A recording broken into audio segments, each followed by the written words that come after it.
Y'all know what it is. We back at it, man. Your favorite cousins checking in. Young Jock, Miss Shanika, and Shouter with Young Jock in the Streets. Morning Takeover. And this morning we have a guest in the building that is no stranger to controversy and also no stranger to giving back to the community. In the building this morning, we have Cicley Gay, chairman of the board of Black Lives Matter Global Network Foundation. Yeah, I'm so glad to be with y'all this morning. Thanks for having me. Good Thanks morning. for having me. Good morning. So we ain't no sense us putting no fluff on. We got to hop right into it because we are in some trying times, and the Black Lives Matter movement was very, very, very prevalent earlier in what, 2020? George Floyd, yeah. Yeah, 2020. Floyd. And there's been a lot of controversy and backlash surrounding the whole status of this organization. And you're here this morning to give us some insight, some new insight and details on how y'all plan on cleaning that up, correct? Yeah, that's right. Let's talk about it. Yeah, I was so blessed to join the board in 2022 and then quickly was voted as chairwoman of the board. Mm-hmm. First, I am the mother of 3 Black sons in these United States of America. And I rarely say I'm a single mom, but I didn't have the benefit of a partner. However, I owe a lot to the community that gave back to me. And so when I stepped up and said, yes, I will take this mantle and run with it of this movement of 27 million people that rose up and said our lives do matter, I knew it wasn't going to be without controversy. I knew it wasn't going to be without strife. And I knew it wasn't going to be without challenge, but I'm here for it because our lives depend on it and we deserve it. Right. So when you say you knew that you wouldn't go unscathed when it comes to controversy, what would make you say that? Do you mean just because you were a part of a foundation that stood for something, or you're a part of a foundation that appeared to stand for something, and later things kind of opened up and developed into this whole whirlwind of chaos? Yeah, there's both. I think anytime you see Black progress, you see white outrage. So a lot of the misinformation that we've seen on the news about Black Lives Matter really is just that. It is false.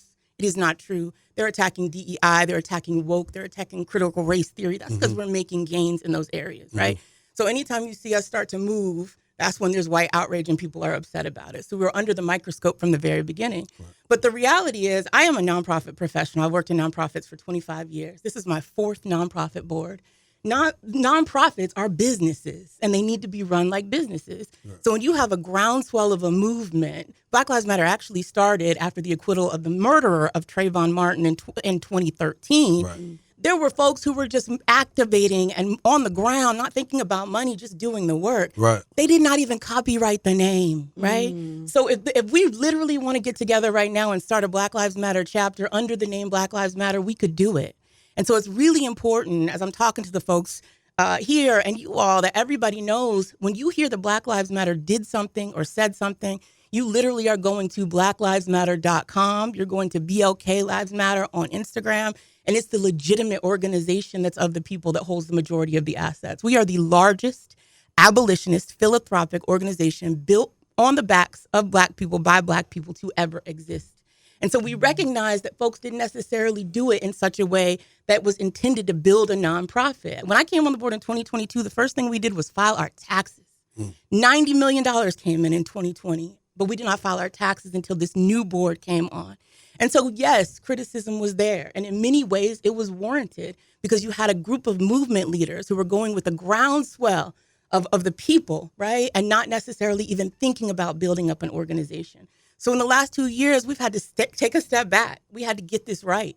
We had to build out a strategic plan, the things that don't sound great in the news, right? People are like, what are y'all doing? What are y'all doing? The reality is we are making sure that folks don't go to jail. We are legal, we are legitimate, and we are building this for the long run. Systemic racism has been around for over 400 years. So it's going to take systems to undo that work, right? We can't just be out here marching, although it's a part of it. And make sure that we're not building the infrastructure to be sustainable and fight what we're up against. All right. So the Black Lives Movement now, what does the organization do? Yeah.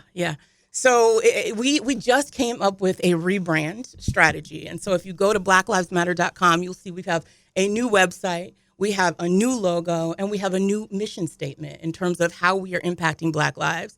The difference between the Black Lives Matter of the past and the Black Lives Matter of new is that before it was only about justice for Black death, and there is still a place for that. However, we also believe in the integrity of Black life. So we are making strategic investments as a foundation in 6 areas. The arts, right? We believe in telling our own stories. So we are giving grants for the arts. Policy is one of them. Healing justice, frontline organizing, culture, and advocacy, and education and research. And so we've broken down the areas that touch Black people's lives. And as a foundation, we are making strategic investments in organizations. I met your producer because I was out at a nonprofit organization that we had invested in for Black boys. So it was a group of Black boys that had gone through a rites of passage program, and Black Lives Matter donated hundreds of thousands of dollars to ensure that program existed. So we are a grant-making entity, but we are also still defund the police. I want to be very, very, very clear about that. We are holding truth to power. It is an election year. We are lifting our voices and ensuring that Black people vote and are advocating for what is right for our people. Right. And in addition to making financial investments, we are here to represent the needs of Black people and Black communities wherever we are. So as it pertains to, I'm sorry.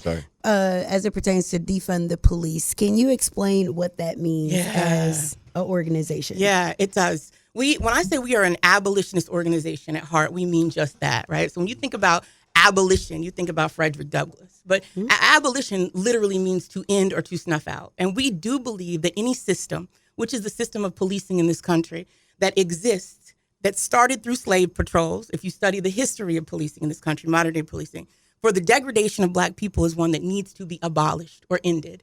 And so we are trying to create cultures of care as opposed to people who are in positions of power simply using that authority to take out the lives of Black people. We know the statistics about arrests. We know the statistics about over-incarceration of Black men. And I was recently reading another statistic about the fact that 36% of the Black men who are shot by police are running away or fleeing, right? And so if you've got a system in place that is built off of the back of slavery, that was put into existence to continue the notion of systematic racism, for us, it means a whole new system needs to be built. Reform is not enough. When we say defund the police, we mean take the excessive amounts of money that is in policing and redirect that money to the things that will make Black people not just survive, but thrive. Okay. Oh, speaking of money. All right. At the height of Black Lives Matter, because at that point, they was donating big money. If you weren't white, if you wasn't donating to Black Lives Matter, after the unfortunate situations what happened in our community, I have a question because a lot of money was given. Yep. I would like to know numbers, like how much was actually raised and how much was there when you took on the job in 2022? Yeah, thank you for that question.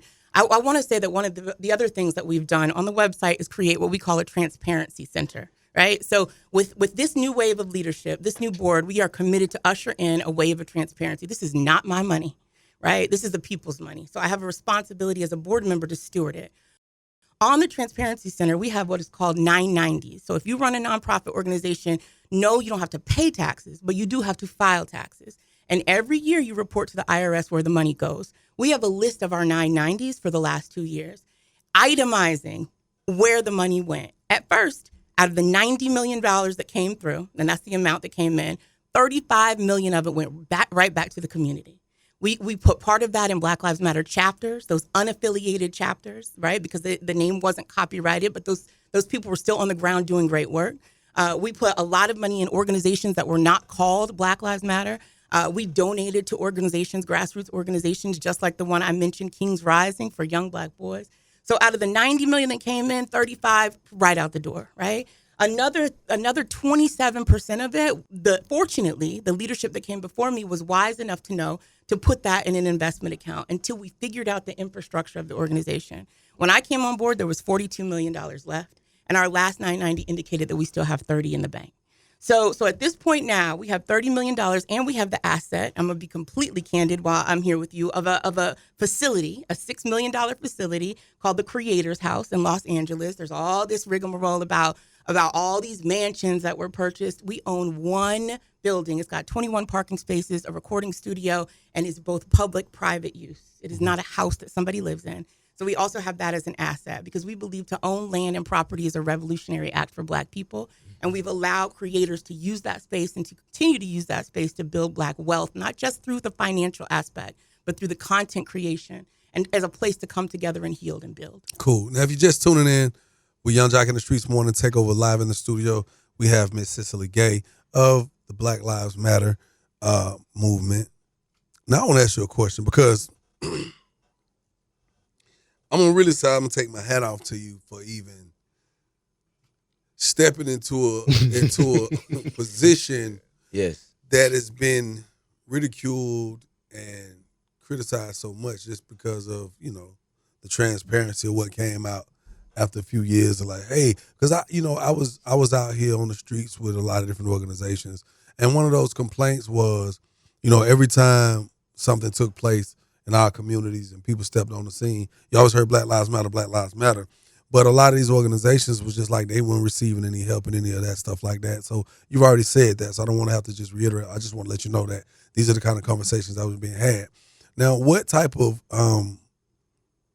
walls you run into stepping into this position? Because although you're rebranding and trying to redirect your efforts as an organization, I know that there are difficulties involved just because of skepticism. Yep. What are some of the backlash that you're facing?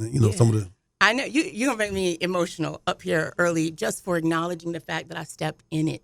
Right? Yeah. So as a board member of this nonprofit, this is my 4th nonprofit board. I never thought I would be the target for the amount of accusations, hatred that I've received. And the worst part about it, I was ready for the white people. I was ready. I wasn't ready for the black people. For the black people who said I stole money, for the black people who put my personal address where my children live on the internet and said that I bought a house, even though I had just stepped in this position with the people's money. For the black people who looked into my struggle, as a single mother with 3 black sons, financially I struggled, and who looked at my past and said I wasn't really somebody who was qualified without actually looking at the work that I had done. Mm-hmm. And so I think personally, the personal attacks are very difficult when people don't do like you have done and given me the opportunity to say, I love black people. Mm-hmm. And that is why I am here. I have never worked for a corporate entity in my life. The entirety of my life has been devoted to service. Mm-hmm. I even got an award from Barack Obama in 2013 for volunteer service, right? So to say that I would step into a board role and only do it for money is absolutely ridiculous, particularly when I signed up to be on this board for free, right? So my business is helping nonprofits build to sustainability. That's my LLC. That's how I make a living. I actually have nonprofit clients. That's how I make my money. Black Lives Matter for me is a gift of service. It's because I believe in it. And I want people to give me and the board, the new board, the opportunity to see who we really are, to talk to the people who are receiving grants. Michael Brown's family, Hands Up, Don't Shoot. It's almost 10 years since that happened, and it's hard to believe. Black Lives Matter gave their family $1 million. Trayvon Martin's family, $250,000. But people won't simply go on blacklivesmatter.com to see our 990 forms, to see that we have independent external audits, and they're still shouting, where's the money? We keep trying to share where it is, and I'm so proud of the opportunities that I have to tell people the truth about who I am, why I'm here, who I'm fighting for. So does the phone ring in situations like of late? Sonya Massey. Yeah, absolutely. Like, so when the phone ring, what are people saying? Hey, y'all gonna do something? Y'all gonna step in? We need y'all to donate money. Here. We need to put money up to retain their attorney for their family. Like, what is that process like? Yeah, it's all of that, right? And so I think there are people who have an expectation that we're going to be, as a foundation, the people on the front lines who are leading the protest.